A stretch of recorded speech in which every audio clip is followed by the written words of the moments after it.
Bienvenue sur Lucien et Rébus. Ici, chaque lieu a une mémoire, et certains n'ont jamais cessé de chuchoter.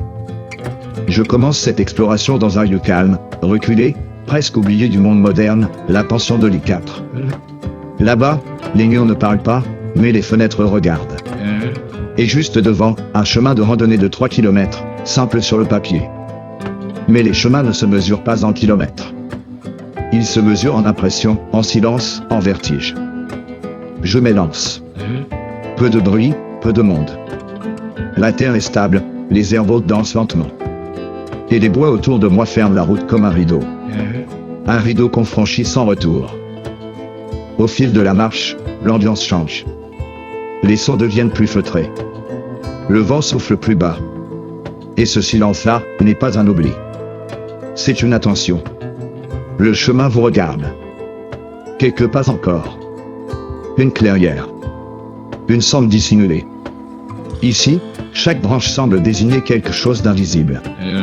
Comme si le paysage lui-même cherchait à vous parler sans mots. Puis, après une heure de marche, le bois s'ouvre. Le village de Buzov apparaît, paisible, figé dans une autre époque. Et juste derrière, le château. Une silhouette sombre sur la colline. Des tours rouges, massives, presque irréelles dans la lumière. Il n'invite pas. Il impose. Car Buzov n'est pas un simple château.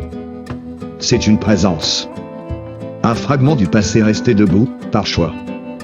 Il semble nous observer. Nous jauger. Je m'arrête ici. À ses pieds. Pas encore prêt à entrer. Car ce lieu exige plus qu'un billet. Il demande du respect. Et peut-être un certain silence intérieur. Dans le prochain épisode, je franchirai les portes du château de Buzov. Je visiterai ses salles, ses escaliers, ses secrets. Et je vous montrerai ce que les murs murmurent quand on s'est écouté. Je suis Lucien et Rébus. Et certains lieux ne se laissent pas simplement visiter. Ils vous testent. Rendez-vous très bientôt pour la suite.